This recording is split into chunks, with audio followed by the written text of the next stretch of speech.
back to the Steam having the highest player count thing though.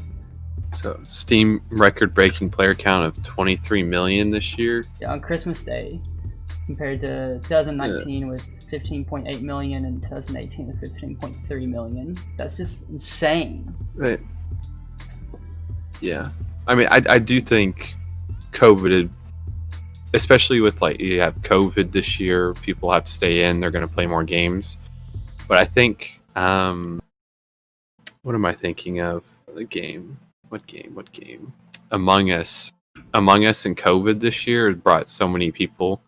Yeah. You can play Among Us on any laptop off Steam. It's super cheap. People need something to do. COVID, it's friendly for kids, parents, family, friends. Easy, accessible thing as long as like their servers are working. When it first came out. So I think the most played games like as of today. As of today, I mean it's actually peaking now. Is it 23 million? What concurrent right now is 23 or yeah, on Christmas. Okay, those numbers are from Christmas Day. So there were roughly 8 million more people playing games on Christmas. Yeah, right now, today, this time, peak today was 24.5 million. I mean, that's still, I'm assuming based off of like daily users. Yeah, let me see. It's probably up from previous. Yeah, I mean this year, it's still crazy that CounterStrike is still, I guess, it's the number one played game. It still is it's the number one played game on Steam. I think that has to do with Europe and other countries, though. And yeah, I mean CounterStrike. It's Valorant's taken over popularity in NA at least. Yeah. Over the other ones, and I feel like it has somewhat a grasp in Europe too. Oh, the EU maybe not for CounterStrike is where it really has been the strongest. NA's never really been. Yeah, I mean EU have most esports stars coming out of EU or like Brazil. You think? Not Brazil, you think but like EU? You think EU Valorant is better than NA Valorant? I haven't watched enough. I haven't watched enough Valorant Pro to know. Other than 100 Thieves has kind of swept the floor with a bunch of old tier 1 like CSGO pros. And then when TSM was like a bunch of tier 2 CSGO pros, which made a difference. I don't know much about the Valorant EU scene currently. I don't know much about the pro scene. But I'm pretty sure G2 is one of the more prominent names out of EU. If I'm mistaken, I'm sorry, but yeah. I think from what I can tell is that G2 is really good out of EU. You have 100 Thieves, TSM, and Sentinels in NA that I think are like in that upper, and then there's C9, which Tins is really good, but I don't know if their supporting cast is like, obviously I think they're still improving, but they're obviously not, it's not the same core as 100 Thieves has with Steel and Hiko and all of them. And Steel, Hiko, and who else? They have Dicey, Asuna. Dude, I haven't paid any attention to any of the definitely Valorant scene. Like, I used to pay attention to the Counter-Strike one, but I got out of all the esports stuff. Like I do miss it. Like I wouldn't mind going back to playing Counter-Strike. Oh wow, actually one of the other top games on Steam right now is Tom Clancy's Rainbow Six Siege. That's surprising. What? Rainbow Six Siege is one of the top played games on Nitro. On Steam right now also though. It's wild. Yeah. Alright. So but talking about Counter-Strike and Valorant, I find it really, it's still very. I think I'm trying to think of why, besides the fact that Counter-Strike's been around a while and Valorant's this like new spin-off in a way of the game, of why it's more popular, why Valorant has drummed up so much like popularity over Counter-Strike, when I think core Counter-Strike in a sense is more fun for me, at least, but I like don't have as many like friends that are interested in playing it in a sense, because I mean, I'm thinking Valorant has, okay, they have agents, which is people can identify themselves with certain characters or a certain playstyle, when in Counter-Strike you can become any of the roles and you have to know how to use every bit of utility. Like there's no I'm a smoke really slack. I'm the smokes for my team, or I'm the flashes, or I'm the intel, or I'm the entry fragger, or I'm just like that type of person. I mean, they're two inherently core different games, though. I mean, at the same time, yes, they're both team tactical games, but at the same time, they're very different. They're very different in the way they play. Like CounterStrike is much more mechanical gun skill. How amazing! What I would really like is if there was, so you know how you have was it in Steam, you can go in and make custom maps or whatever for Counter-Strike, right? Yeah, with like you can make like you get the right tools. Yeah, I wish Valorant would have the same type of thing, and them people create the maps from each other's games. So like you'd have Bind. I don't know how you would get around it and having teleporters in Counter-Strike, but like imagine playing Bind in Counter-Strike and seeing how it plays versus Valorant. Like importing that map into Counter-Strike. Yeah, and like playing the maps that were created on this other game and see how they play with like Riot would let that happen though. Like that's a fever dream where Riot wouldn't let it happen, because Riot wants that game to be You think if a fan made one of their maps and made a fan-made map in Counter-Strike, they would get it taken down? Because I feel like they couldn't. Like, I mean, I guess I don't know the laws for that enough. I mean, if you make it in the same essence of it, then it should be fine. Because I mean, it's a remake, but it's a fan-made remake. But a lot of the issues of the map design that fall into Valorant are like they feel too hallways, too many. It's not enough open space to fight in, and then like that's some of my the maps felt like way too tunneled. Like there was only one real way to go, and not enough freedom in the map compared to Counter-Strike.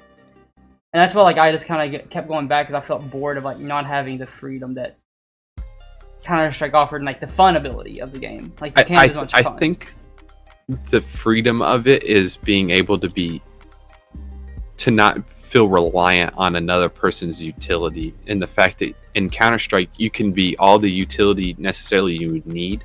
Yeah, I mean you don't need. I can smoke off what I think is important to me in my push, in a sense, but in order to even smoke, you have to play a character that has a smoke in Valorant. Yeah, see, I didn't like. I liked that for a little bit, but then it just kind of got annoying, because I don't like having to pick a character. I want to be a character that can kind of do everything I need to do without having to rely as much on teammates. I think Valorant's way more team reliant, especially solo queue wise. It is way more team reliant. Because you have to definitely hope that your teammate knows what he's doing on his hero in order to get the best out of it. Because I mean, you can have really run smokes, that game. But if he's throwing bad smokes, he's not helping your team. Or say I'm playing Sova, but I'm literally choking Sova darts to get intel and not getting any intel, then I'm virtually just a person with a gun, and that's all I'm useful for. Yeah, like at least Counter-Strike, like I don't need to worry about the intel part, because that's not part of the mechanics of that game. It's way more. I can't physically see based off of like intel, but I mean that's one of the issues I had with Overwatch also. Like I guess I never liked hero shooters. Like Destiny's the only. You're not a person that enjoys a certain hero with certain abilities type of person. No, I want a guy that can do everything. You like the. I don't want to say Call of Duty because they've gone into that, but like in a sense, like the Halo everyone, you can be you're evenly matched in what Yeah. you can do. Yep. And there's not this like mirror matchup going on with the other. There's not this rock paper scissors when having him play also while mechanically playing. Which I guess is like the fun for some people because like, oh, I like being the counter to someone else's hero, and if they play, like, I can play my card against that and like trump them doing this or that. Mm-hmm. But it's like it's crazy how similar that the two games are, but yet how different they are. It really is when it comes down to play style. That's why I said it's like. Imagining playing the same maps. Yeah. Imagine playing the same maps, but with the different abilities or whatever, and how take away all the abilities.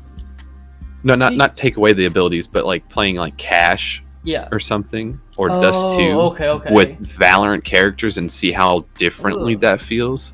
Yeah. Could you imagine how awkward that? Like, Jet could go over and get in different spots. She wouldn't even like from it's lower wild. tons to cat. She could literally just hop up over the box and defeat the whole purpose of having a bunny, like the jump up, not the bunny jump up, but like it's just to jump up those boxes. I mean, there's so many different angles you could get to and do some pretty crazy stuff, especially with like Omen TP and. Well, Omen TP, I mean, it gets broken every. I mean, so I guess often that comes down to, I guess. Also, here's another one that I thought of is, you know how in Counter-Strike you have to like rush to get to your spots at the beginning of a round, and then in Valorant you can basically get to your site and like set up before the round. Of what Valorant would feel like if they didn't have the barriers at the beginning of the round and you just had to go from spawn. Like you just had to buy. I like that better. Well, I mean, you had the buy round, but you're stuck in your spawn. Yeah, and like you have to rush to get to your spots. Yeah, so I like that too. I think I like that more. I think there's a little bit of too much security in the fact on defense that you can get to your spot and just be set up. I don't like the idea of like it makes it way easier to stack spots. I mean, this is from playing. But then again, like iron, from like playing if you iron jet rush something, like you could get there before people. I don't know. There's something about having to clear your spots. Yeah. Like, in a degree. Because even playing like that's like one of those things like you notice like rushing a smoke. I don't think it would work in Valorant now that I think about it, because there's too much with certain abilities. I don't think it works properly. Yeah, I mean, from like playing in the way I think it would. From playing in like lower tier, and also like lower tier brackets of that game, like you notice like stacking was so much heavier in that game than it was in CounterStrike. What, site stacking? Yeah, like the stacking sites on Valorant's way heavier. I noticed a little bit just because of that ability to have we all just go right here. Well, I mean, it's one of those things like. I think the player bases are completely different, also though too. That is very true, because I think there's obviously the Counter-Strike players that have come over and played Valorant. Yeah. But I don't know if there's a lot of people that have picked up Valorant but never played Counter-Strike, I think. I might be wrong in saying that, but like no, it's still, I'm going to use one of our friends to it right now. I'm going to use one of our friends, mutual friends that we know as an example. And I'm not sure, so Yeti is Immortal 3 in Valorant, but absolutely hated Counter-Strike.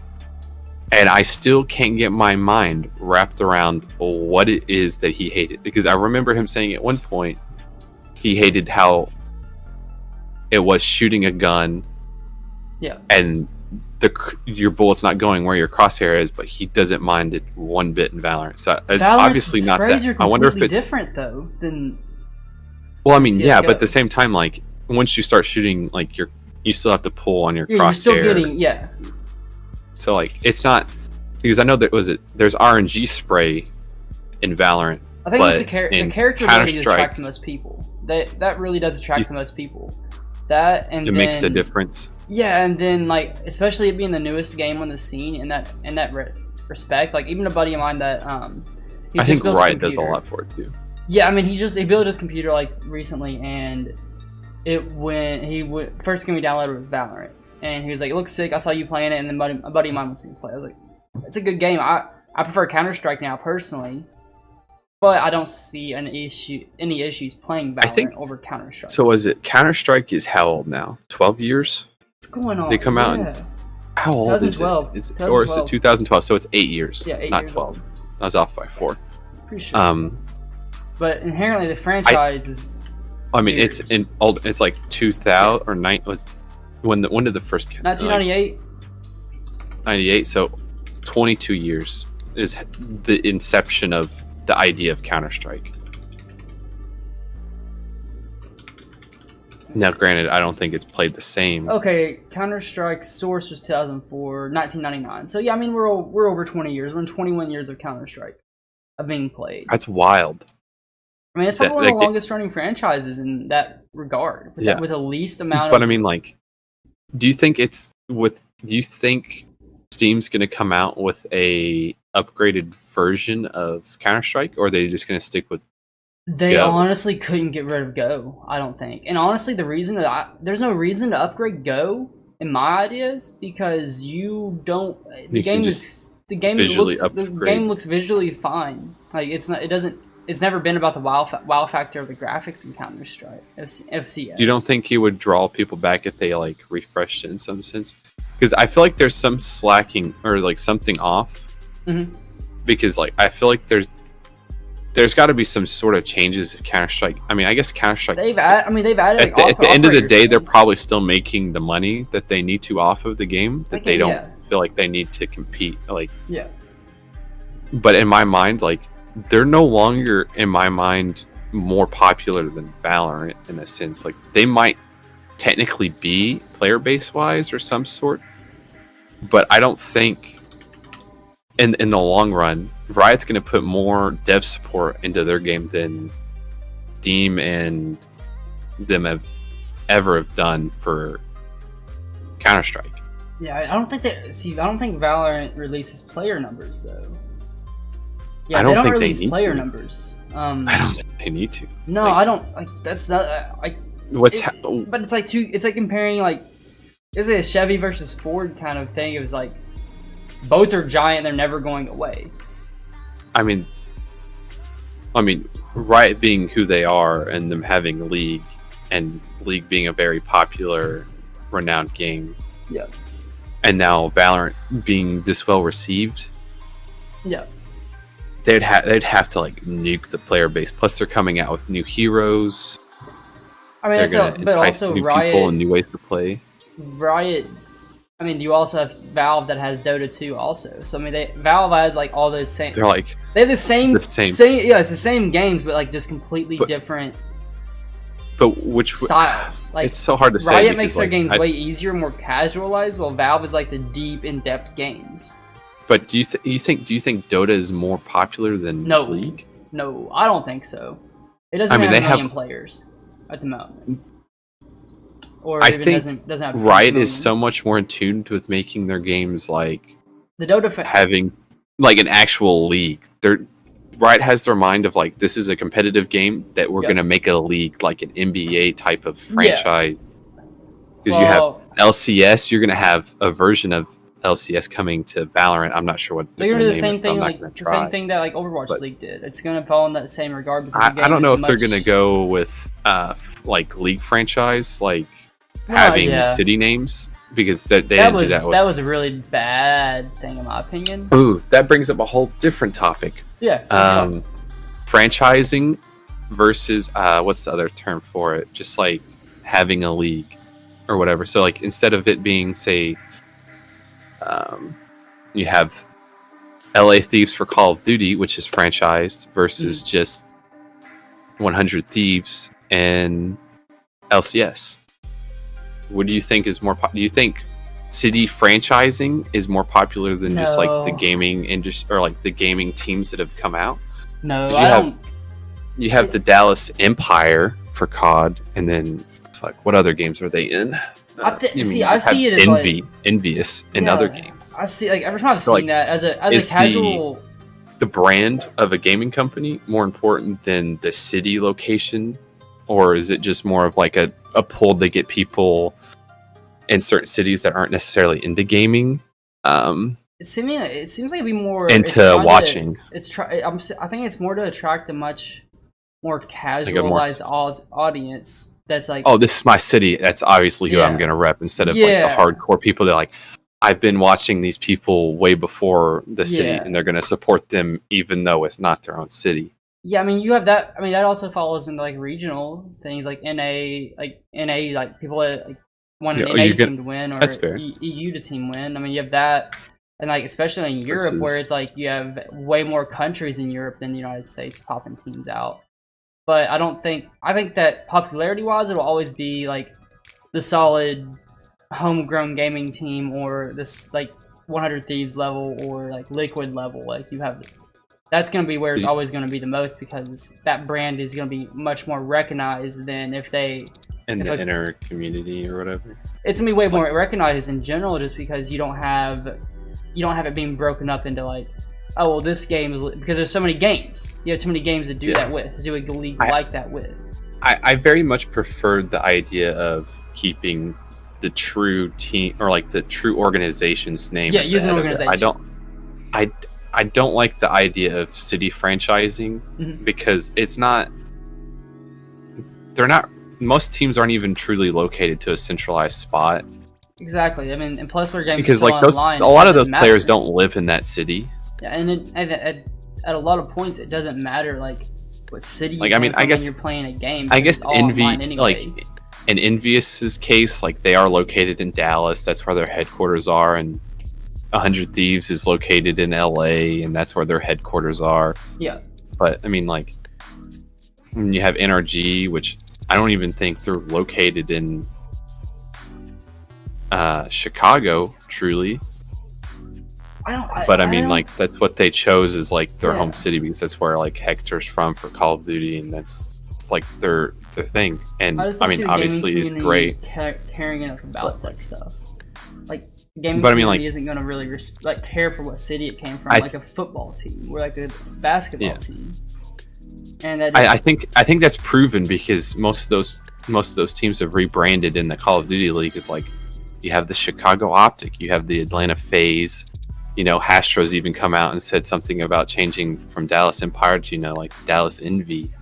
And then you have the LA Thieves. Like, they want their organization that they've, because they're losing like their core fans that they've built over several, like, and not to say they haven't brought new people in that want to support their own city. It's just knowing that, hey, it's easy to identify, like, oh, that's who I've been watching for years on end. Yeah. And it's not hidden behind some other name where you have to do some like research to figure out, oh, this team's this person and this is and that. It's just really easy to identify, like, oh, this is Optic, this is Hector's Optic, that's who I want to support, or this is Hastro's Envious, that's who I'm going to watch. I mean, that makes way more sense. Just, like, it gets really confusing sometimes, because, like, you know, you have Overwatch League, and it's like, who owns half of these teams? Yeah. Because like it's some there's some people in the industry that like you just don't like, that may own something, or like that maybe haven't necessarily made the best name for themselves, and if that, like, you don't really want it, even though they have the money to own it, you don't want to be behind it. It's like the same idea that the Clippers ended up firing their old owner, or not fired, but like the NBA basically said that you're not allowed to own an NBA team anymore because he made racial comments. Yeah, like that whole thing. And you know, you have Steve Ballmer at the helm of that now. That's super popular. You have way more of a hive mind happening with the organizations, because if an organization fucks up, they're not gonna be at the mercy of a company or anything. They're just like, hey, the team, you lose your fans, you lose, like, you gotta be more careful with that. I do definitely prefer knowing, like, oh, that's Cloud9, that's G2. I like that way too. Your 100 Thieves, your Envious, your Optics, and all of that. It's like I prefer those names, but like that could be me just being a gamer at heart and watching competitive games at the end of the day, and maybe they're trying to reach out to the casual fans or bring new people in that haven't watched before. Yeah. Hey, and I'm assuming that's truly what it is. you haven't already.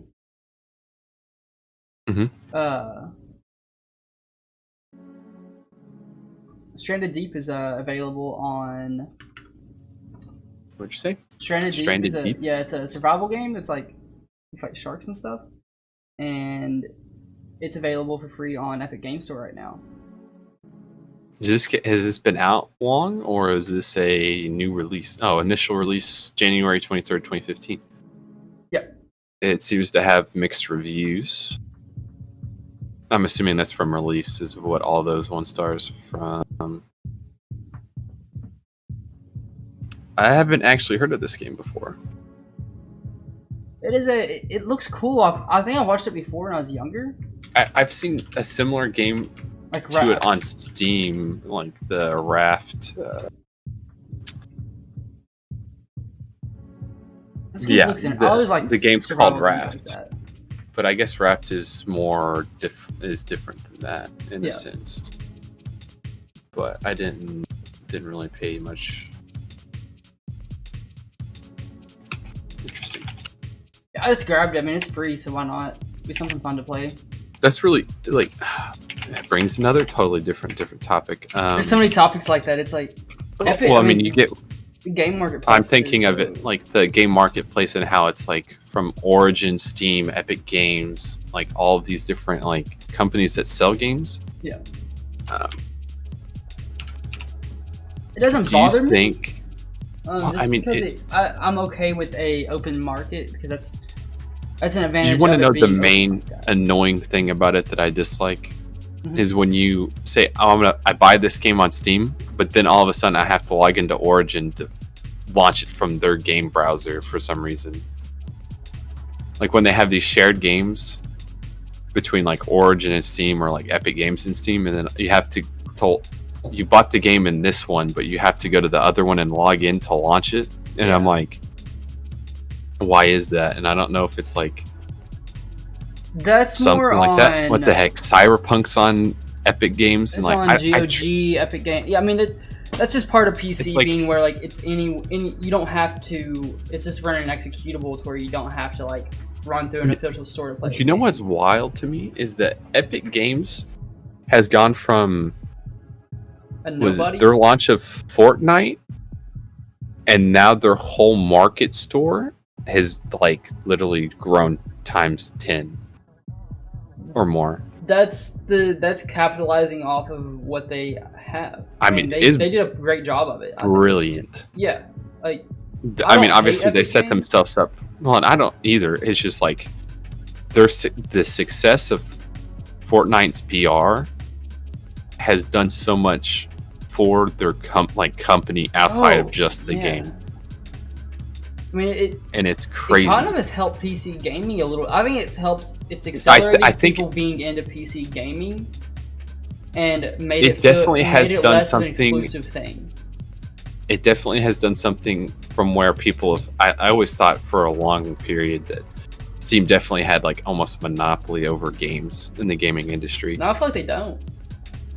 Not at all. And that's due to like exclusives on Epic Games. They definitely did. You think they definitely did at one point, like right before Fortnite blew up. I think they definitely did have like a when I built my first major PC, grasp on everything. So when I built my first PC in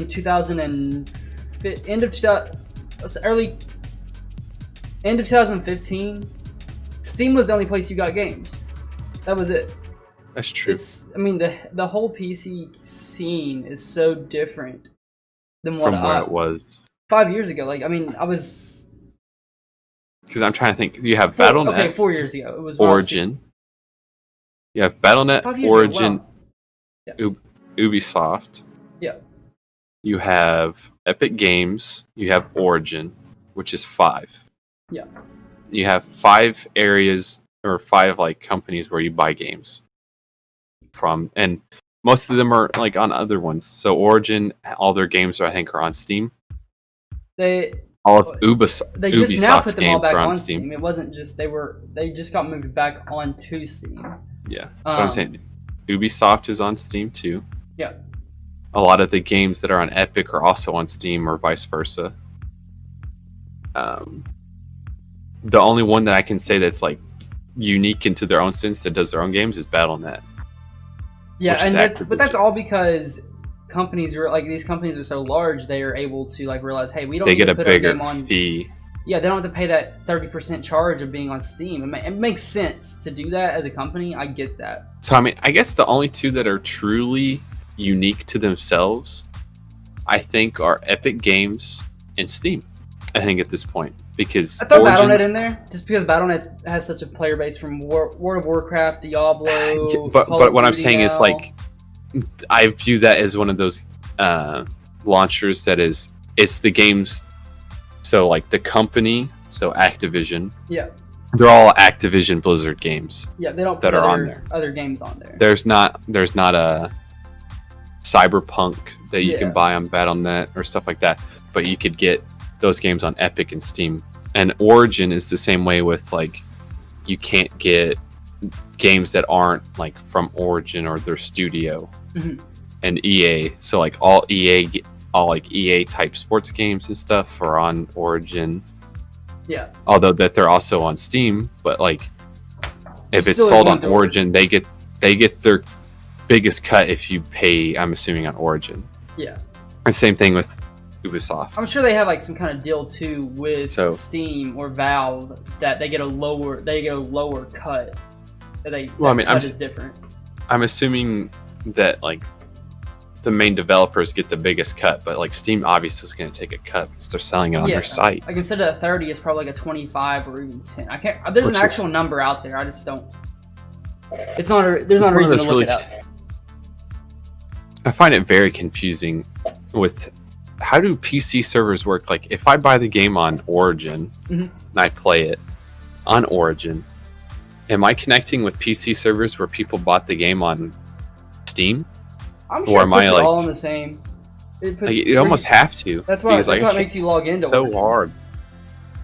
That's why it makes you log into like Origin. So like, do you use their servers? I guess that makes more sense now that I think about it. But like,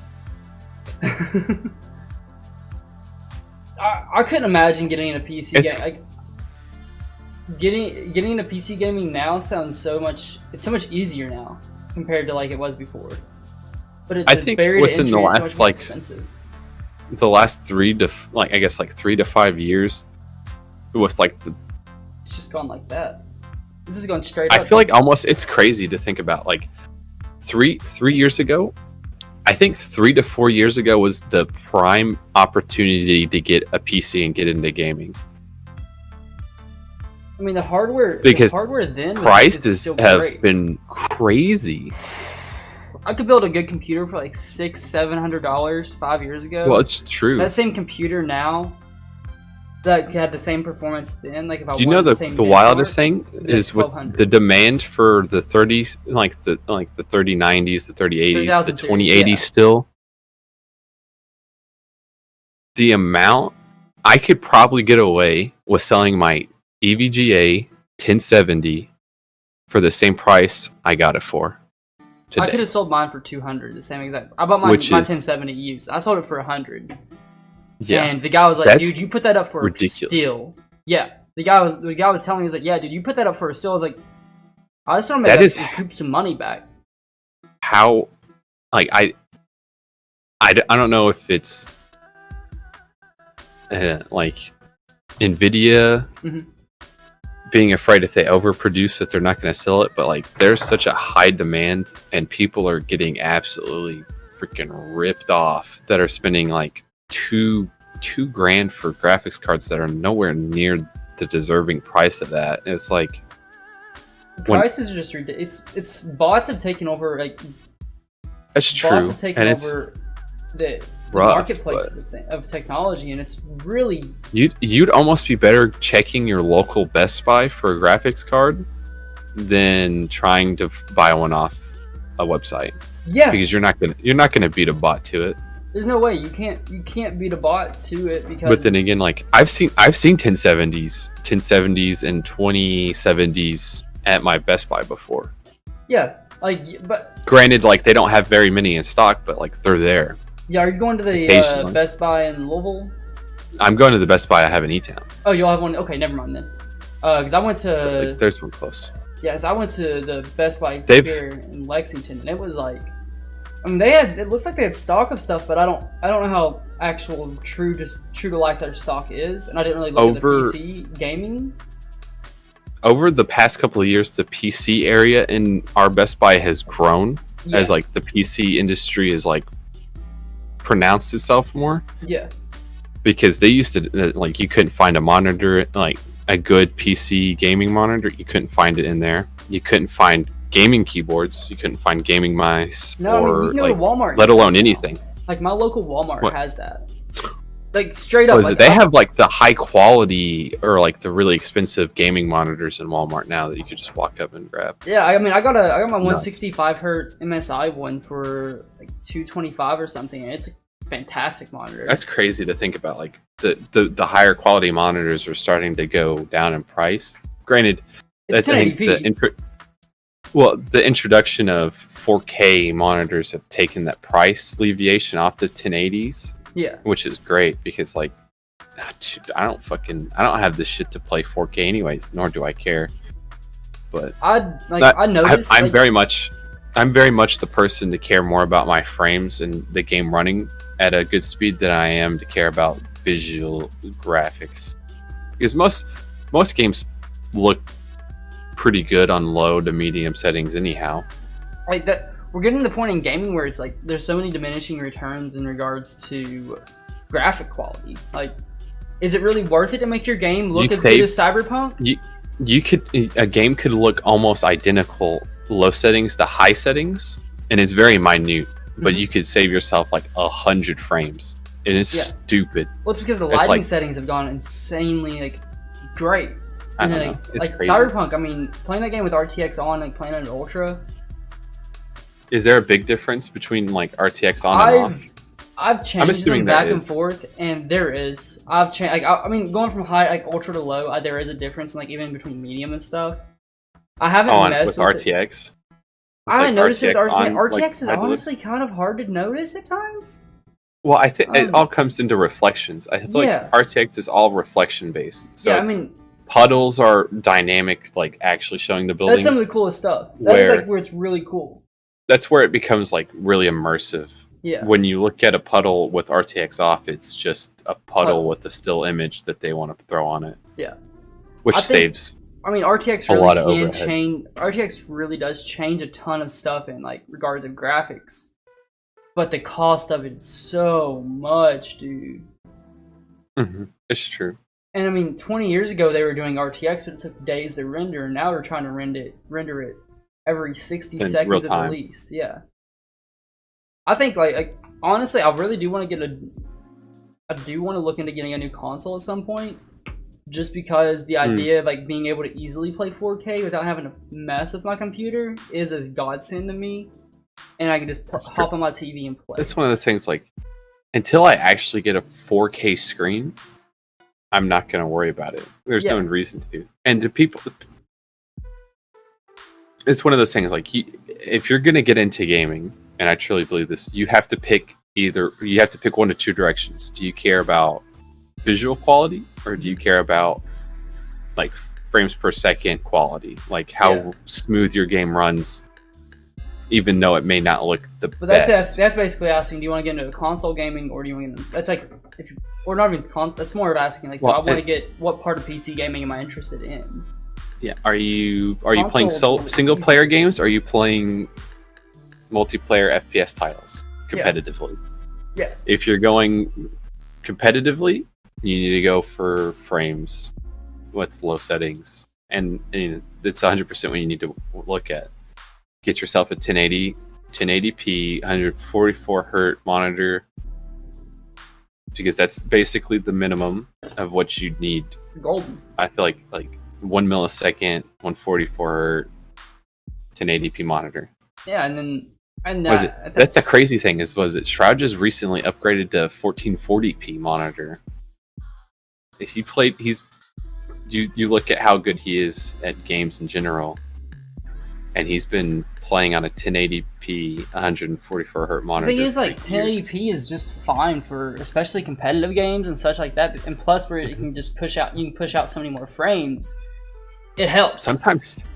sometimes lowering settings makes the game easier to play because like, you don't have you get rid of so much extra BS. Like you get rid of dark corners, you get rid of extra foliage on your screen, whether it be leaves or bushes. Like I think one of the best examples is when PUBG first came out. Yeah, it was like everyone played on both. If you were playing on like medium to high settings and you were to sit in a bush, 100% that person's playing on low settings isn't going to see that bush. Like there's certain things that you can see on a higher setting that other people just won't see.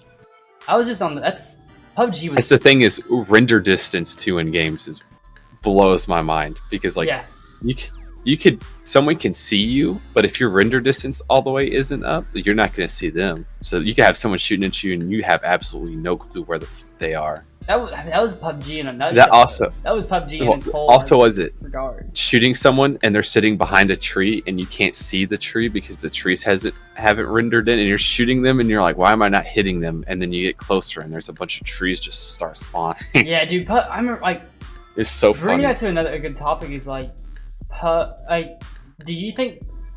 What's your opinion on funny bugs in games? Because I feel like they honestly are great.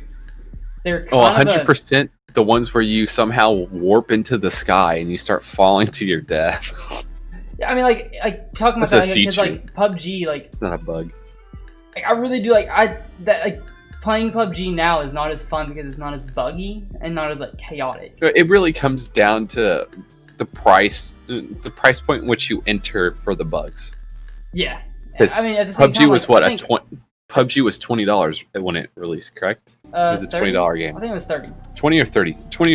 Either way, is not a full 60, which is one of the great things about PC gaming. You only get one game mode. You only get one game mode. It's true. But I mean, there's not a whole lot of content. When you think about it, what's a single player game?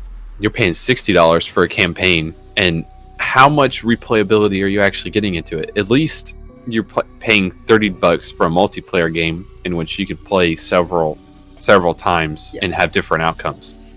But every game gets updated so much now that like the game that's released now is not the game that is then, 2 years from now. Well, is it free updated content or is it DLC content where you pay more money for it?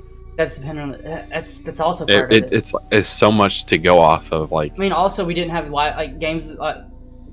Live service games is a big thing either before because season pass is crazy to think about. Like season pass has only been around for a couple of years. Yeah, but it's the industry standard now for like monetizing a game, and I think it's a great monetization. It went from like DLC content where you pay and like in Call of Duty standards you paid for the game and then you played for like a couple maps and then like a zombies map. Yeah. And then it kind of transferred into like, microtransactions where you buy like certain things that you want, so like skins. And then it turned into loot crates and cases, and but those went away really quickly, honestly, because of legal gambling purposes. And it just was shunned, and like they were like, we can make money. I think that was for the best. I truly think cases being gone is for the best for people's wallets and for sanity reasons, because look, I do love me some CounterStrike cases though, baby. I love me some CounterStrike cases though. Yeah, but the best thing about CounterStrike is the fact that like people buy that and then there's a marketplace, which is probably the best thing about it. It's one of the few things I really like, because in phases I can get into Counter-Strike, and if I want skins I can get skins, but I know at the same time if it's a good enough skin the value is going to hold to a certain degree, and I can get most of my money back when I become bored with it. That's one of the best things about it. Honest, what I did a lot was I don't have wasted money on Counter-Strike. Yeah. I had a op skin, I had a M4 skin, and had an AK skin. Stopped playing it. Sold down the marketplace, have $30 to $40 on my Steam wallet I can use to put towards a game or something else. I like that, and that's how I got Cyberpunk for $30. I don't feel as hurt buying that game. And you saw stuff in your inventory from Steam? Yeah. Yeah, that's what's up. Yeah, I mean, it's one of the greatest features in Steam. Steam is stuff like that, where you can get money back from certain games. Yeah. In a sense. I mean, I don't think any other platform can do that because they don't have the size that Steam has, and that comes into Steam's hands. Well, it's Valve, it being Valve and Steam, and integrating, like was it Valve owns Steam, correct? Yes. Or am I being? Yeah, you're right. You're right. So like Valve owns CounterStrike. Same thing with Dota. Them having that marketplace for you to do stuff in, and it's all integrated because they own everything. Yeah. Now, obviously, in a way, I guess technically Valorant could do it, but the way they sell their skins and whatnot, and they're not going to do that. The reason it works in that is because I don't even know what Dota is like, so I'm not going to go into that. But you can buy stuff. Yeah, I mean that's just and CounterStrike. Was it? I sold my freaking Ints soundtrack and CounterStrike the other day because I realized I still had it and you could sell it. Yeah. I sold it for more than what it originally marketed for. Oh, that's sick. Because it's no longer on the market, right? Yeah, you can't buy it, so it appreciated to a sense because no one can get it, but people still want it. So it's like, I can get my money back from virtually anything I get in Counter-Strike. But you could spend thousands of dollars on Valorant skins because it's pretty easy. They mark those suckers up. Dude, I remember the beta. It's so expensive. And they're honestly much higher quality skins than Counter-Strikes because they have animations and VFX, but at the same time, like, I don't like the idea of doing that with knowing that, like, hey, you really have to make a certain commitment of playing the game once you spend money that you can't get back. Yeah. And in a way, I can also get money back in Rocket League was a different thing. Like, I still have, since it was adopted by Epic and like the marketplace in Rocket League has changed a lot. Okay. So like they changed a lot. So like instead of, you can't get crates and spend keys to open them. So like they got rid of that in a sense, but there's still like a way you can earn stuff. Mm-hmm. It's more of a pay for what you want type of market. But like they've hurt certain things in the game's market price by putting them up for sale. So there was White Zombas in the game were $100 for the wheels. Yeah. Then they sold Zombas for like $10 on the marketplace, and those prices of that went to absolute shit. Nothing. Yeah. Like overnight. That was a game I never got into. Could you imagine getting into a game and you'd be like, I want that skin, and say what's the Dragon Lore or whatever. Dragon Lore is like $1,000 CSGO. Yeah, I mean, if you want to say like right? the HAL is like or a HAL. So the $100 worth or whatever for a skin in Counter-Strike. And imagine you buy that and then the next day Valve's like, here, everyone that wants it, you can buy it for $10. And you're just like, I just lost a shit ton of money. Yeah, if Valve ever implemented an actual marketplace in the sense of Valorant, where you just buy the skin for $20-$30. You best hope, like, the second that gets mentioned, you best just sell your skins. Yeah. If you want your money. That's what people would do. But you can essentially do that if you go to Steam and like just place a market. I have a titanium white Octane. Yeah.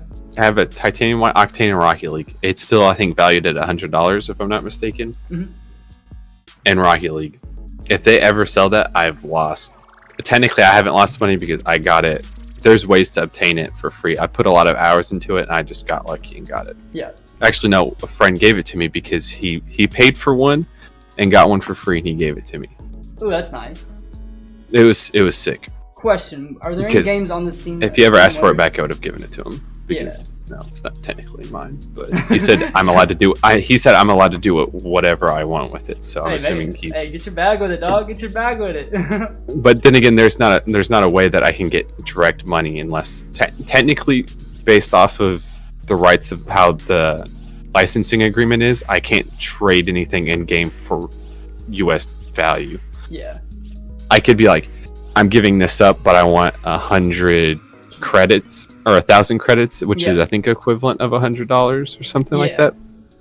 So like I can trade it for in-game currency, which I can spend on other stuff, but I can't just be like, give me US cash. Yeah. Which people have done it, but I'm pretty sure it's illegal by user agreement to do that. You can get, it's easily bannable offense. Yes. Well, you can get sued over it and shit. One quick topic: are there any games that you're interested in on the Steam Winter Sale?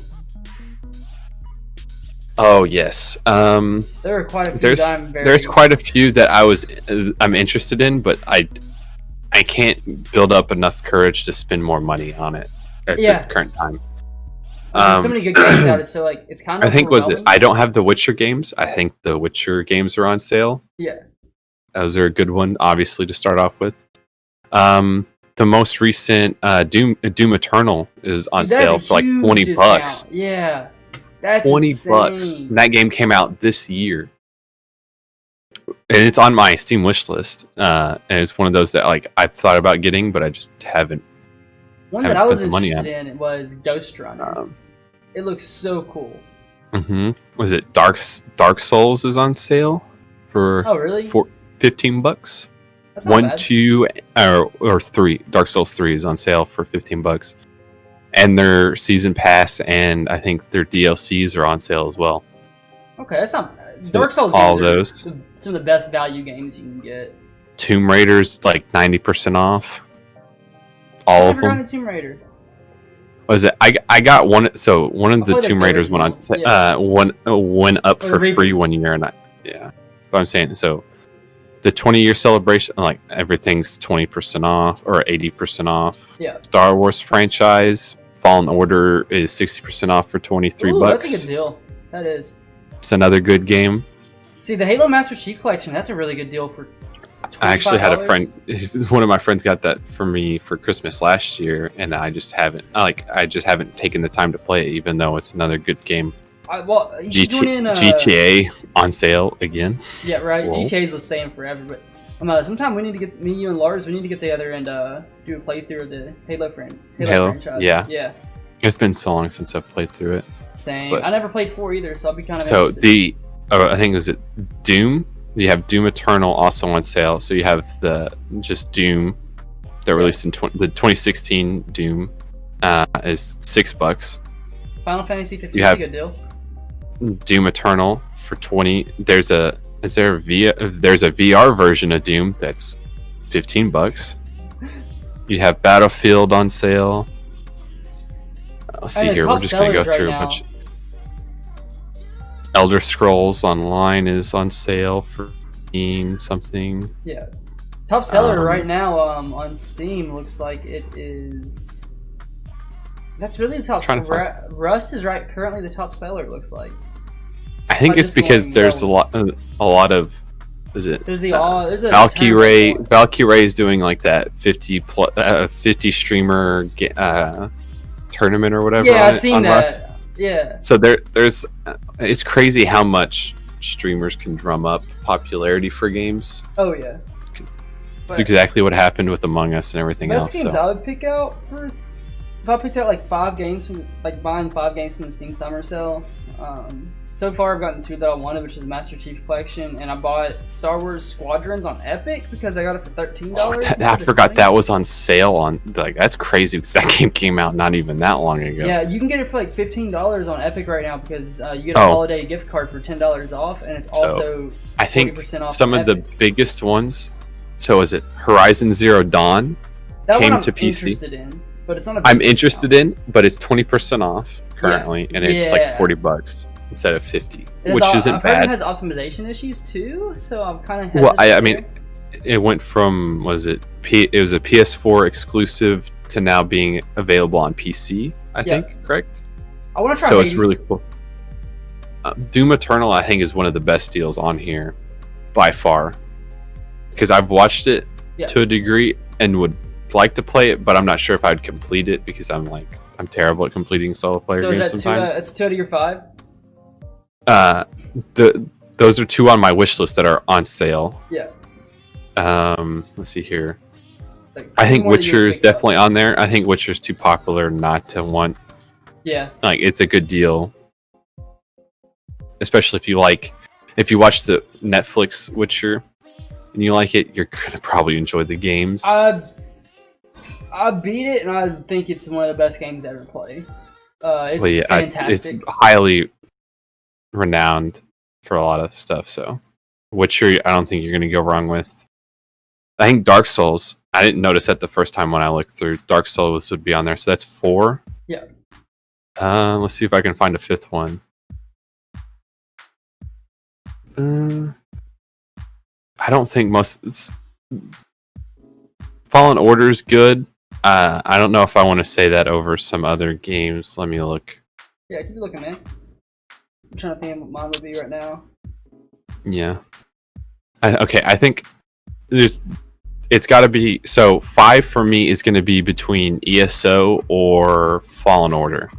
Okay. I think is 5. That's a solid... the games you're looking at, like, huge time sinks a lot. Like, well, I mean, put a lot of time into... Yeah, besides, like, The Witcher, Horizon... Or besides... I mean, Witcher's a long time. Besides Doom. There's a lot of... Doom and Horizon. The rest of yours are really just, like... ESO, that's a grind. Yeah, I mean, that's a grind itself. Well, it's one of those, like... It's a MMO. Very... It kind of covers a lot, though. I think... I mean, none of them are, like, FPS titles. I have a hard time saying... It's boring for me right now. Or, I mean, like multiplayer games are kind of hard to suggest in the sale because... It's most of them, preference. they're multiplayer games are hard to suggest during a time sale because most of the time, by the time they get put on sale like this, the popularity for the game is already sunk past of like its peak. Yeah. So the games that you're gonna get the most bang for your buck, I truly believe, are the Tomb Raiders, the Witcher, and like the solo player stories that you can sink time into. Mm-hmm. Or that have lasted a test of time, like ESO. Yeah, see, like because ESO is still releasing DLCs, but if you can get the core game, for cheap, and if you like it, you can buy the DLCs. Yeah. It's a good way to get yourself in without busting your bank. Dark Souls is just a great option. I think Dark Souls is one of the best. I haven't played Dark Souls. It's on there for whatever. I've played through them quite a bit. I just never finished them, but I've always enjoyed them. Yeah. Especially. I think me and you are very similar in finishing. Heck, I didn't even notice Metro Exodus is on here too. That's probably another good one. There's so many good games top on here. Top 5 want at least would be Ghost Runner, probably at number 1, just because I'm so interested in it. Ghost Runner. Yeah, it just looks so cool. And like, is that what is Control? Control would be number 2. I would have to put... This would be an oddball one, but I kind of want the Avengers games, and I want to try them. They look interesting. Oh, the Avengers? Yeah, the Avengers game looks sick. It's just I hear so much bad about it.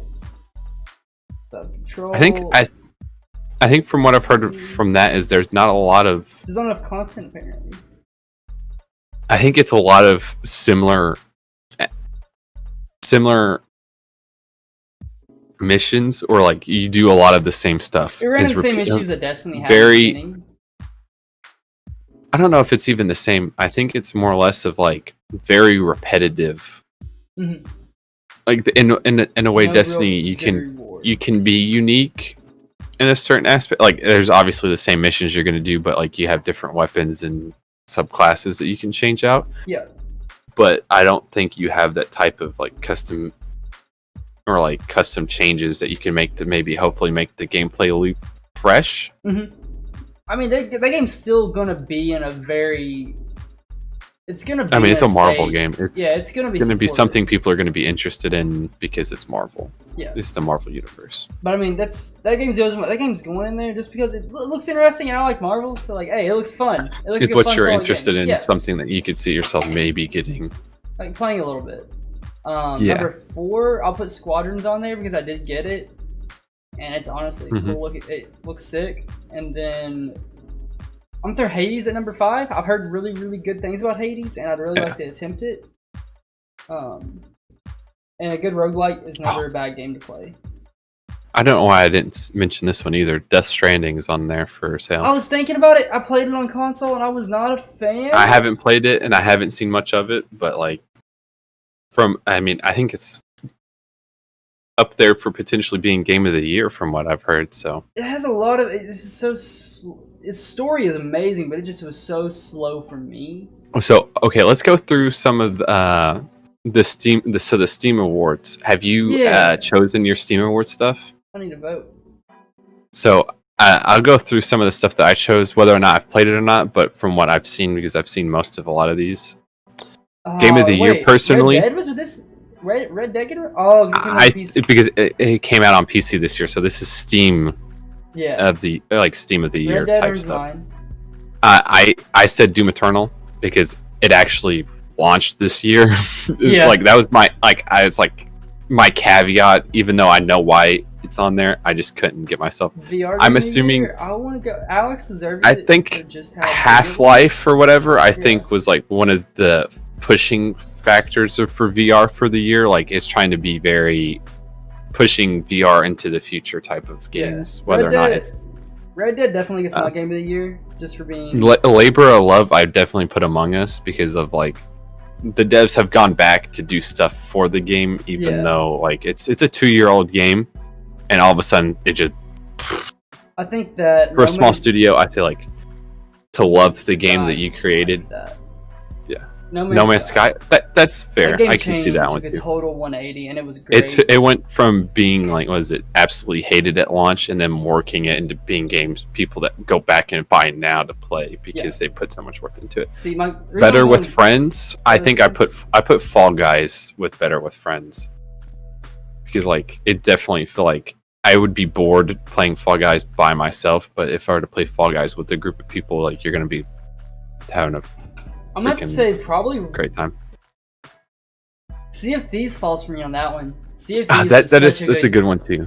Sea of Thieves, like there are times in that game that I'm like, wow, I miss those times with my buddies that we were playing. And just be able to do random stuff and absolutely ruin other people's times in the game. Yeah, it was just fun. The most innovative gameplay, Death Stranding's up there. That's the one I chose, Death Stranding. Playing it, I'm gonna give it that. It does earn most innovative because I mean, Control looks sick. I haven't played it. I really want to play it. Control is one of those games I really do want to play.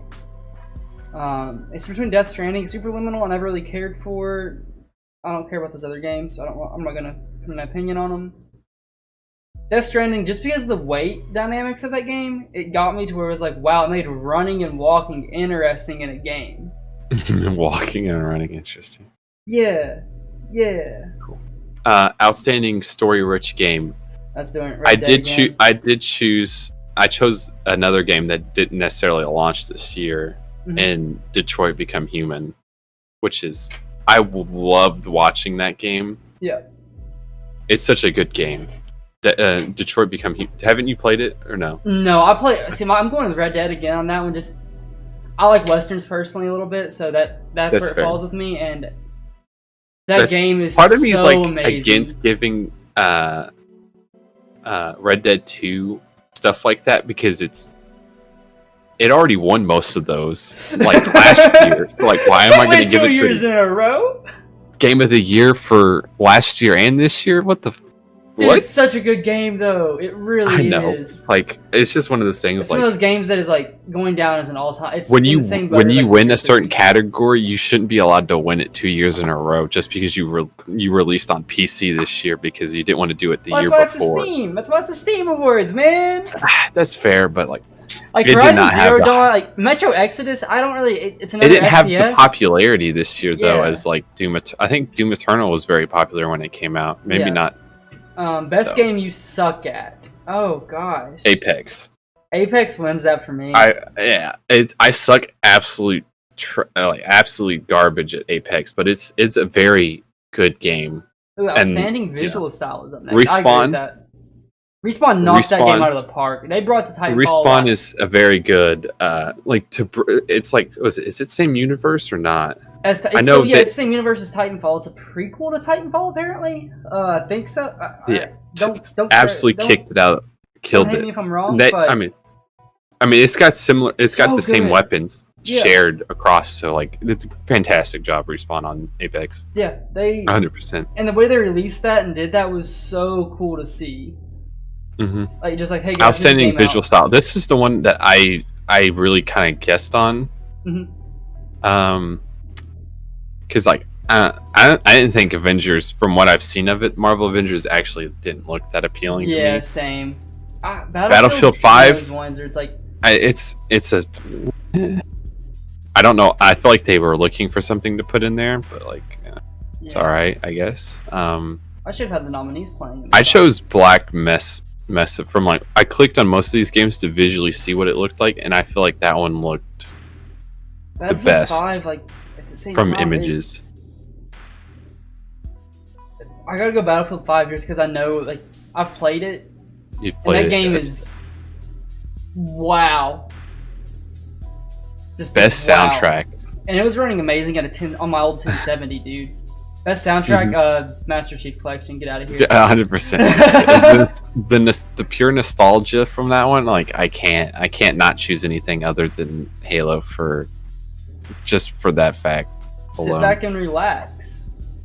I'm gonna go Flight Simulator. I really enjoyed watching streams. I was between that and Sims 4. I feel like Sims 4. I know a lot of friends that have played Sims 4 and just literally just chill. And I feel like that's a good vibe game. I feel like any of these are actually pretty chill. I've heard. I've seen a lot of the. I didn't see it as a chill game. I enjoyed playing it, but I don't see it as like a super chill game. Flight Simulator one's been like that game. Like I could sit back and just. I would go and play it if it wasn't 200. If it wasn't like such a huge and hard to run game. Yeah, it's one of those really neat ones. I think when I saw this, I think it was announced at E3, right? Flight Simulator? I think so. Or they had something on it for E3, and it looked. I think so many people were captivated at like how good it actually looked for what it is, and is pretty cool. Then I think they have it where like if you have like the Hilcon joystick from like Logitech, it works with that too. So like you can actually like use like an actual flight stick for it. Yeah, it's just like kind of as driving games. I picked up the games I have picked up so far from the winter sales right now are Master Chief Collection, CarX Drift Racing, and then I picked up Squadrons from the Epic sale. It was that one you can also use a flight stick for, which is nuts. I really want to play that. I wish I still had my VR headset for it, but I'm okay with it. Is it VR too for the? For Squadrons. I really just want to play it, dude. Wow. It looks sick, and I like the idea of like just being able to fly in combat. That's in the Star Wars universe. Sounds so cool. I mean, I probably won't play it till the summer. I don't know. Like, I need to like.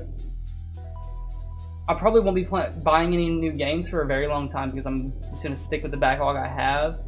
And like, I still need to finish Red Dead, and I need to finish Cyberpunk. Cyberpunk and Red Dead are my two main goals. Then I'm gonna move to. I still need to Squadrons. finish. Okay, so those are your 3 games that you need to finish. Yeah, if we're talking backlogs, it's gonna be Cyberpunk, Red Dead, and then Halo Master Chief Collection.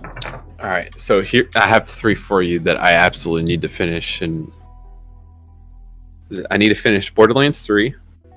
How do you like that? I never actually, Borderlands 3. Yeah. So I know. Rainer absolutely hated it, and he absolutely loved Borderlands 2. I enjoyed Borderlands 2, and I also enjoyed Borderlands 3, even though I'm not a very hardcore fan of Borderlands, if that makes sense. It does. It's very pleasing to look at.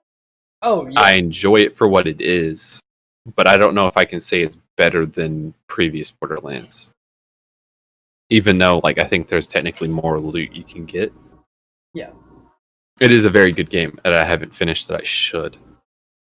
Jedi Fallen Order. Hold on, let me finish I need to finish Jedi Fallen Order still. That's so good. I know a lot of it because like I'm a Star Wars nerd to a degree. Yeah. So like I know I need to finish it. I think I'm about halfway or longer. But I'm not 100% sure. I've enjoyed it. I tend to play more shooter games, or other than that, like stuff to play with people instead of solo games. That's 2, and 3 is Cyberpunk, which I 100% intend to complete at some point whenever more patches for like stability patches for the game come out. So those are 3 that I still need to finish. Yeah, finish Fallen Order. It's the easiest and quickest to finish, and it is such a good game. Oh, I know it's a good game. It's just like I've challenged myself, and I think I've been playing on Jedi Grandmaster, which probably makes it way more stressful than it should be. Yeah, I think I played on like whatever the second hard or the one right below hardest. Like I played on that. I think Jedi Master is the hardest, I think, or whatever. And then I think it's like I don't know how they go, but like I think Jedi Master is the hardest difficulty. Yeah, so and it's actually dumb how hard it is. It's honestly a pain in the butt. Mine about to go. Cyberpunk is my #1 game to finish right now. Then I'm gonna go back and like recap a little bit on what's going on in Red Dead, and then finish up Red Dead. Both of those are huge games. Those will just be huge time sinks. And then I'm gonna go and say like probably Master Chief Collection. I just want to play through that. That's gonna be added to my backlog of like gold games to play. Just go back and reminisce type of game. Yeah, and I never played Halo 1 or 2, so that's gonna be like completely new to me. Which is gonna be really nice. That's fair. I haven't played a lot of the Halos. I've never. I played 3. I got into. I think the most multiplayer I've played in a Halo was 5. I've played the most multiplayer Halo in 5, and I think it's just because it matches much of this generation of games of sprinting. Yeah. My biggest turnoff to the other older Halos for multiplayer purposes is no sprint. I feel like it kills it. I feel like it kills the genre to a sense. If they release Infinite with no sprint, the game's going to be dead to me on launch. I'm excited for Infinite. I'm excited for Infinite too, but I know how much the hardcore Halo fan base want no sprint, and I'm like, if they do that, I'm not playing it. I get that. I will boycott it because no game should release now with no sprint. Valorant did though. You have shift walk and sprint. It's the same thing as it's the genre as Counter-Strike. But when I think of it, when I think first person sprint shooter in that category, it needs sprint. See, I disagree. The walk speed should stay to the same run speed that Halo had. But that's coming from somebody I started playing Halo in Halo 3, and that was my first Halo multiplayer experience. And then it was. I think it's the tacticalness and the difference of the shooter genre. It has to be the maps have to be designed for that in that regard, because that goes into the idea of how the mapping game is going to play out. But I truly think if you were to this is going to be a hot take, and people can hate me for it or whatnot, but 100% Halo 5 is multiplayer wise is 100%, 1,000% better to watch than Halo 3 or any Halo you want to throw at it. Mm-hmm. And I think skill gap in Halo 5 is greater than any other Halo.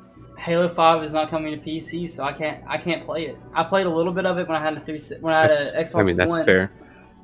But it's just the speed at which Halo 5 plays is so much faster than any other Halo, and tech and everything else it's.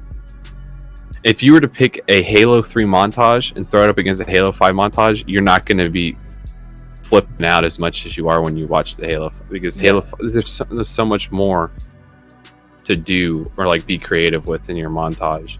Mm-hmm. I mean, games need sprint. I do agree. Games do need sprint. I don't see the reason of not putting it in there now, just because. I mean, you've already made a Halo with sprint. You might as well continue going. They made the last 2 Halos with sprint, so just make it the new norm. It's part of the modernization of the game franchise. Before, I'm trying to think. So when they released the trailer for that, because I didn't think it looked as necessarily. Maybe it's because I'm not as nitpicky when I look at games when it first releases a trailer. Mm-hmm. But I didn't think Halo Infinite looked as bad as some people made it out to be. To be a next-gen game, it did not look that great. To be the showcase launch title of a next gen console, it needs something added to it to make it look. But I mean, like they pushed it back to next year, December. Yeah, December. Well, the game wasn't ready at all. I don't think. Well, I mean, you went from launch title for next gen to a whole year. You gotta think. Destiny went from being like, what was it, a month or two delay for Beyond Light. And Cyberpunk only pushed itself back a couple of months. Yeah, I mean, I think it could to be go better from like it, and it may be, to announce and say we're gonna release and put pre-order sales up for 2020 December, and then be like, we're not ready. We're going say we need a full year. Is like, how are you gonna put pre-orders up and out for 2020 and then be like, oh shoot, we need a year? I'm not like, mad where's about the that. disconnect? I think it came back. Where's that disconnect? I don't understand. I think it came from the community feedback, and the game just wasn't running that great yet. And I predict they're gonna cut it from the Xbox One lineup and just release on the Series X instead of the Xbox It needs One. to. It has. If they learned anything from Cyberpunk, please. Just like, it's going to be a full year. People are going to have a year. Console shortages aren't going to be as bad by then. Just release it on the next one. Give us a reason. Give somebody a reason to want to get a Series X, because like there's no reason to want a Series X right now, dude. There really isn't. Well, I mean, you took away like one of its biggest launch titles in that game. Yeah, if you notice, Microsoft isn't pushing it that hard. I don't think. I see them pushing. There's not a lot of stuff. You had Cyberpunk, and but that's not even it's not an exclusive. Well, it technically is now because it's not. well, technically it is right now. Congratulations, Microsoft! You have Cyberpunk as an exclusive that everyone hates, but because was it PlayStation? It's still one of the best-selling games, dude. You can hate it, but it's one of the best-selling games, and it's a great game. They probably refunded thousands and thousands of copies, but have probably still haven't had refunded as many as they were sold. Like, I plan on jumping on after we get off this call, jumping on Cyberpunk. Like, honestly, I do I do enjoy the game. Like I said, I'm gonna wait like a couple more hot fixes and then I'll continue playing it. But like right now, I'm in no rush. I want to get back on and be like, damn, that's a big improvement because it's been a couple patches. I don't want to see the micro patches, the micro improvements. I want to see one big one and be like, this is what I expected, or like give them a couple months or whatever, and be like, okay, this is what it could have been if they were given, if people didn't rush them to come out when they did.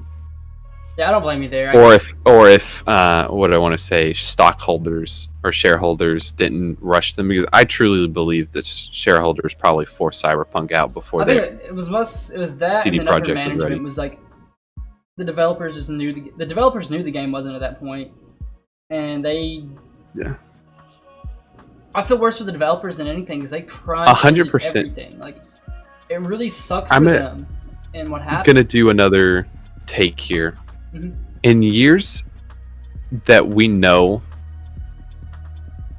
next gen consoles are gonna come out, can we stop doing split releases apart? Like, if your intention is to have your game on next gen, make it solely for next gen, because you're nerfing you're ruining the capability of what that game's gonna be by trying to meet specs for the previous gen. Unless the game's already pre-announced, but at the same time, as a guy that doesn't use consoles, it doesn't bother me. Do you use like your PS4? It still affects PC though in a way. I mean, yeah. But PC has been affected by that for years because the games are made the lowest. But what I'm saying is, don't hurt it even more by trying to make it for last gen. If you know, and you're given the capability and be like, hey, we're going to come out with next gen, because they have playtesting consoles for them to play it on whenever they make them. So if your intention is to release for next gen and have it for next gen. Mm-hmm.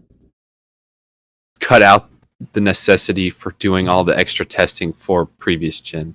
Like, just don't. Yeah, I agree. Use the I next agree gen optimization and all the tools that you're given to the best of their ability and make that game so good that people need to buy the console.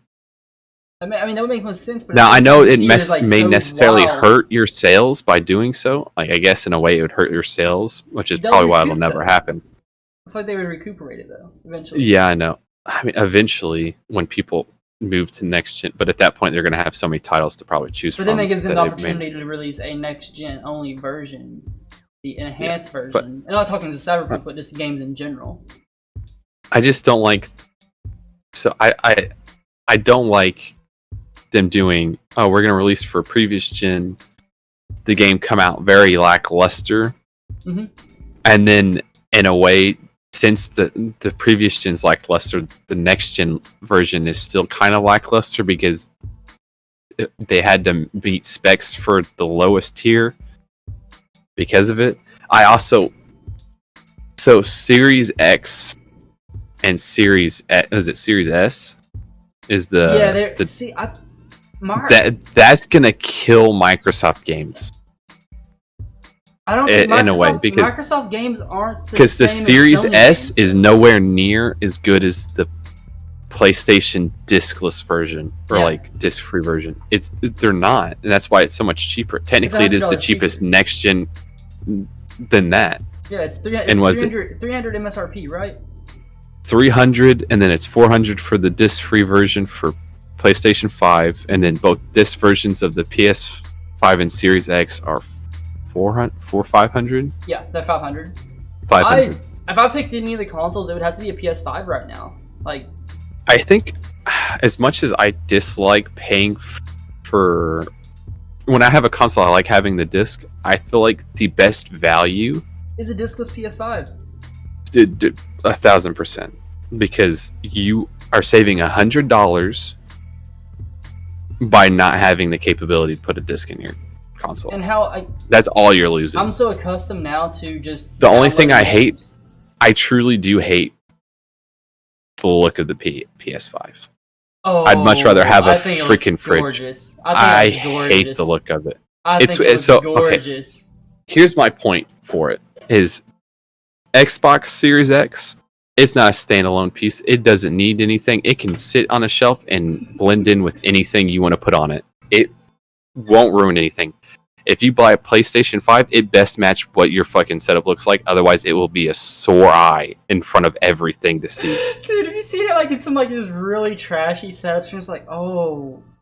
Well, I mean, it's like if you have white accents and say like you have like white accents and it looks really good, fantastic. Oh, it's gonna look horrible with my setup, dude. Like mine's all black. But if you have like some like off colors or whatever, it's gonna be right out in the center and be like, I'm ugly. Look at me. But it's the most eye-catching of the consoles, and I get it. But I mean, like, futuristic looking. It's one of those Xbox Series X is one of those silent killers. You're just like, oh, damn, my setup don't look that great, but it just fits in and it doesn't scream, I'm right here, look at me. But it's one of those silent killers. It'll go with PS5. Whatever your setup is. It helps out with the marketing for the PS5 though, because of how just it catches your eye way more than a Series X. But it goes. But you know the best thing Xbox ever did with the fridge, the fact that Xbox decided to make a Series X fridge off the memes was so brilliant. Microsoft's killing it in the game, like the gaming relations partner like portion. He's like, oh, you want to make a meme now, huh? We'll give you a fridge. We'll give you a fridge. It's like, well done. Yeah. Well done, Microsoft. The fact that they made three, I believe they made 3 of those and they gave one out to like a lucky. They did the giveaway. They actually oh wow, they made those. Okay. So Snoop Dogg has one. I think iJustine, or is it Jenna? I don't know. One of those two. Like iJustine has it, I think. So Snoop Dogg, iJustine, and one person that won a giveaway has it. That's insane. Then I'm sure they probably have a 4th one that sits at the Microsoft Studios or something. One. But it's so freaking cool because I watched the video. If you open it, it plays the boot up for an Xbox, and it's like it has the green glow on the inside for lights. I was like, that's lit. That is the quote unquote gaming fridge flex you could ever have, as a fridge that looks like an Xbox Series X. Oh yeah, well, like I said, Microsoft's just killing the whole like social media game of gaming. Like they've stepped, their direction's completely changed than what they used to be. They're not really caring about the Xbox as much. Xbox is more of a brand than a console now. Oh, I think PlayStation's at the same degree too, though. To a degree, maybe not as much as Xbox, but like it is a brand. Everything I think strives to be a brand of some sort. Yeah. You want to have some sort of branding that people want to rep, whether it's, esports or gaming or consoles or Nintendo even. Nintendo's a brand. What was I going to go with next? There was one topic I wanted to cover, and I lost track of it. You're good. I mean, but like Sony, I mean, if you look at it, if you think PlayStation, they are like that inherent gaming brand now, and that's what they've had themselves as. They're almost in a sense of, it's almost like each three of the gaming companies now, I think, have their own branches they kind of fill and necessitate. Like my Xbox is like, if you want to play all the games, this is where you go. If you want to play it on the console or PC or the Xbox Pass. Yeah, I mean, with that alone, I mean, that Xbox is like, you want to play all the games, this is what you 30 get. games. If you want to play, crazy. And like Sony's kind of like in that same Nintendo retro aspect of like, hey, you want to play these amazing games? You come to us. You want to play these AAA, these single player only leg games that you won't get anywhere else? You go to Sony. You go to a Sony console. This is the same aspect of like the Wii has or not the Wii. Wow. The Switch. I mean Nintendo. Yeah, Nintendo, and like the Switch has so many great. Each company kind of fills their own role. Like that's not like you. That's you kind of feel like you're missing out if you're not owning all three now. Can we talk about how brilliant the idea of the Switch is? That it's a console that is also portable. Yes, but if you want it to in the mobile gaming market. But it's such a weird console. It's such a unique console though. It is. It's a great console. I don't have any gist against it. Yeah. Well, I mean, it's just like you can take it on the go with you, and it's like a PSP or whatever, PlayStation Vita or whatever. I would like to see Apple or Android. Maybe? Well, Apple or like Android manufacturers take that whole perspective, and they have sort of in the Android space. There are gaming phones and there's gaming like tablets and stuff now. Yeah. For that, because like the Switch is not that powerful of a device. It's really not. And well, I mean, I guess mobile specs wise, it's not. It's running like an old Nvidia chip from forever ago, when like the new chips and like the iPhones and Android phones releasing now are much more powerful than it, and can run games like insanely well. And then the new Snapdragon chips that are coming out next year are using VSR, which is variable shading refreshing or something, and it's able to increase gaming performance on a mobile phone from like 30% or so. So it's kind of really impressive in that regard. I think mobile gaming is something that's to watch out for the most in the next few years. Yeah. I think it's growing popularity, but at the same time, like I don't know if I'd ever truly switch to mobile gaming. There are times, like, as somebody that, because I feel like if I'm out, I'm not gaming. If I'm mobile very often, like if I'm gaming, I'm at my desk or at a TV. But I mean, like when we got done with that raid yesterday, a bunch of those guys we got done with the raid in, they were like chilling on their phone, just like playing a game. Because I mean, at the same time, that is kind of chill. Like I don't mind to sit in bed and like just play a game on my phone. I think one of those things like, and like imagine like being a kid. That's also a game. Was it Genshin? I think they're playing Genshin Impact on their phone. And Genshin is also a PC game though. Yeah, but it's just a very well optimized. Jump on it. It's just as easy to jump on it for a minute, do some stuff, and then put it away. Yeah. And then like Especially imagine being like a 15-year-old kid right now compared to like what it was like. I mean, you both are what, 23, correct? I'm 22. I'll be 22? 23 next year. Okay, early so next year. Same age range. Same age range, yeah. Like, imagine the difference of like the amount of games and stuff you could play at that time on your phone. I can't imagine. Insane. I would not give up when I was born to be born in this newer generation.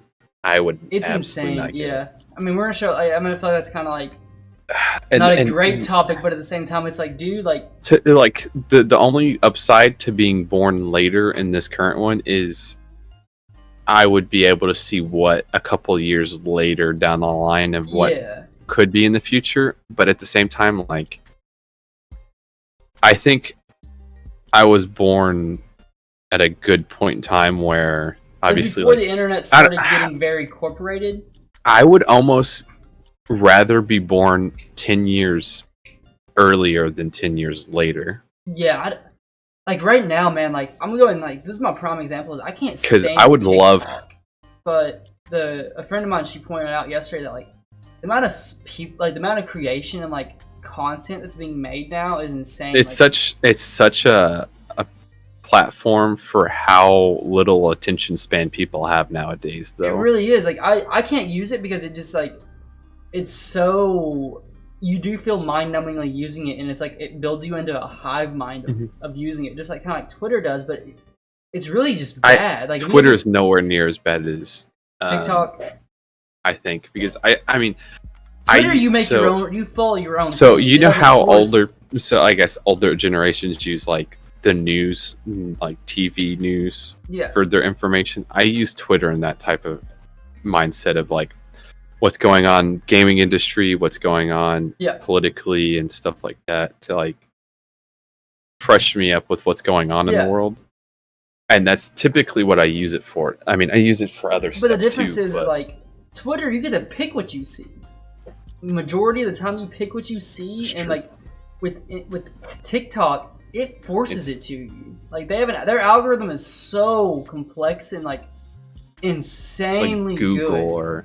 Or anytime that you think about buying something and you get those ads. Like it tracks how long it tracks how long you even like watch a certain video. Like I mean, it tracks everything you do on there, and then like it will put people that have that same style of video to you, and like that's why you see a lot of the same content, and like it's kind of crazy. Like, it's crazy. So I don't use TikTok that much. Like you start watching a bunch of CounterStrike and Valorant stuff on there, you're gonna be getting a bunch of it. I know that's true because I think Rainer went through like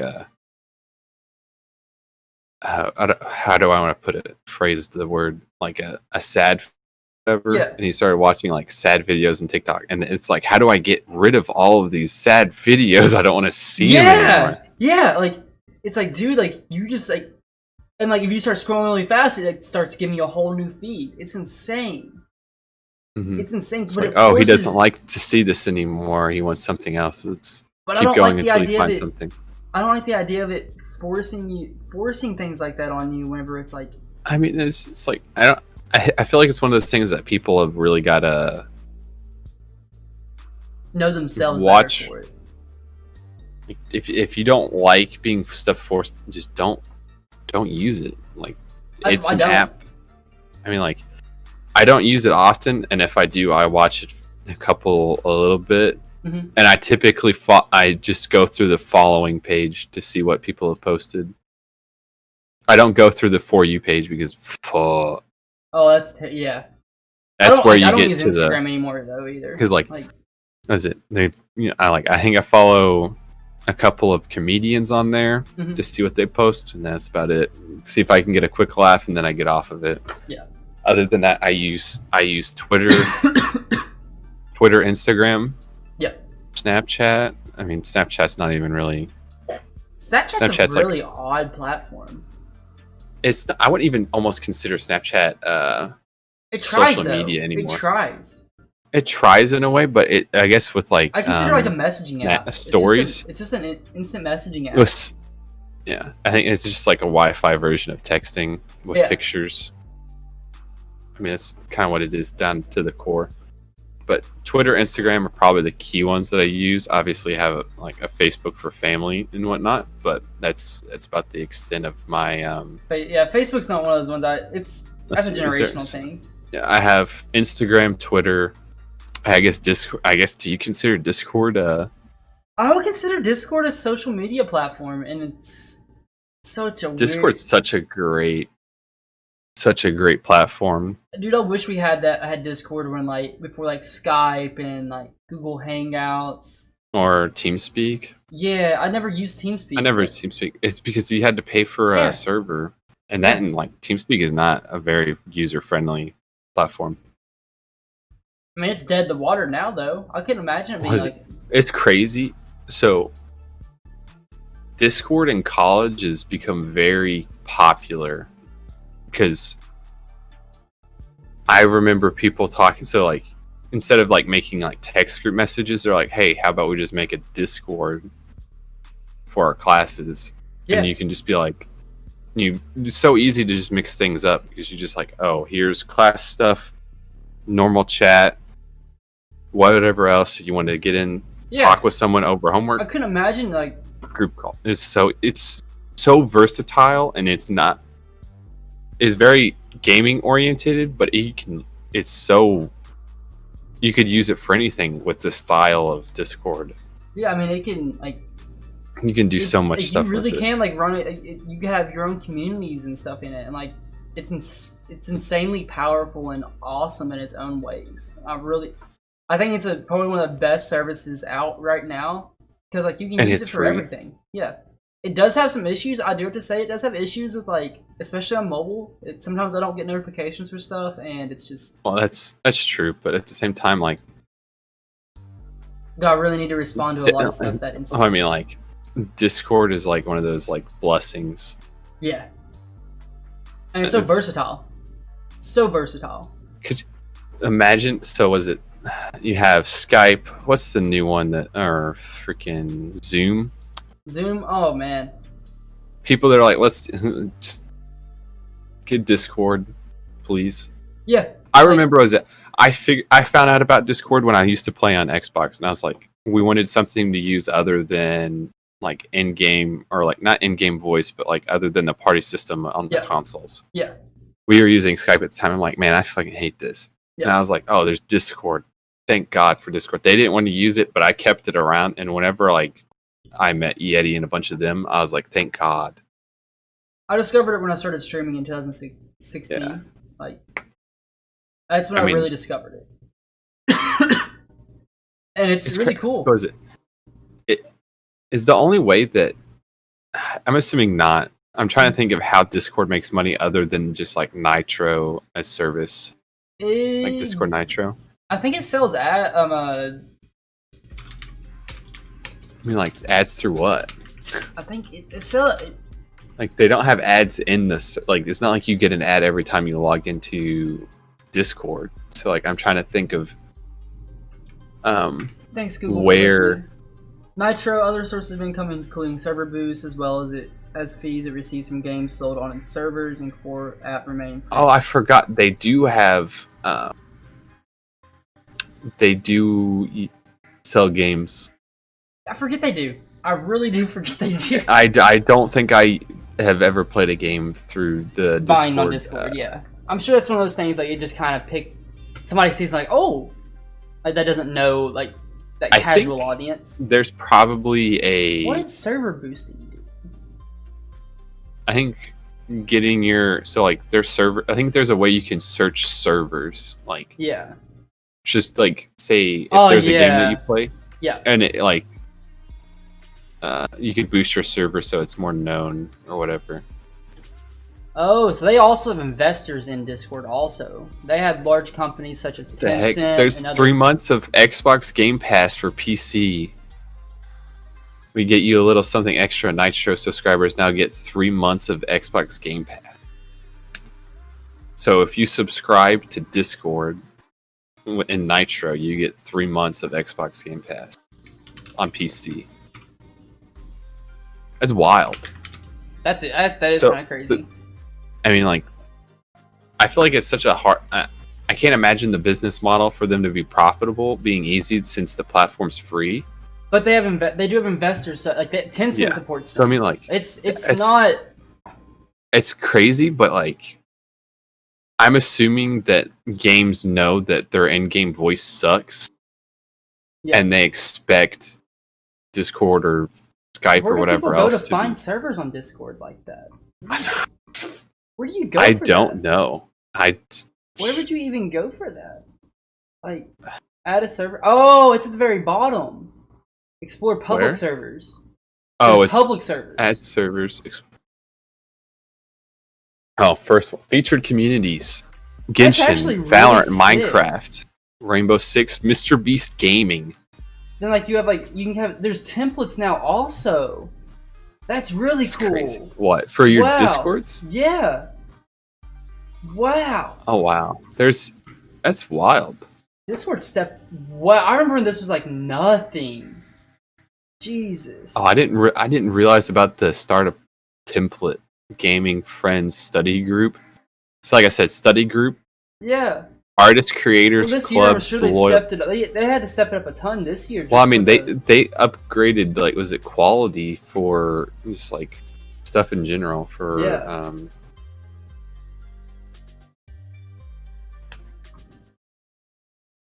I mean, this year really put like the internet Discord on blast. Like this well, year I mean, really like services, internet. Brilliant. I think that's where. I mean, Discord is by far, I think, the best voice or text gaming platform. Like, if you're using Skype, one of the best. You should move to Discord. I think it's one of the best chat platforms. Or like similar interest platforms for gaming to share. Like, I mean, even like the ability of like joining like a community server like that is kind of sick. Mm-hmm.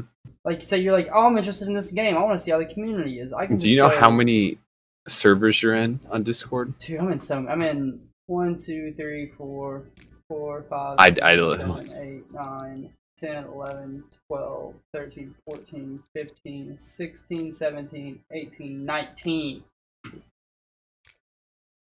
I wish there was a way you could just mass leave all. 20, 21, 22, 24, 25, 26, 27, 28, 29. 29 servers. And I've left several over the years. Is it still active? I mute or I mute chats when I get into Discord. Like I just mute. Yeah. Just mute a lot because there's so much. Like if you're in a bigger server, stuff gets used and like you're not keeping up with it. And I'm one of those people that truly hate the red icon, like unread message. I just go. Every it drives me nuts. Right now, I just go through and click mark as red, mark as red, mark as red. It's definitely one of those things that drive me nuts the most. I've gotten used to ignoring that stuff so much though in Discord. It's kind of like, it'll be alright. I'll check. I'll check it when I want to check Discord. That's true. All right, I think that's most of the topics for today. That's a good. It's a good stopping point, I think.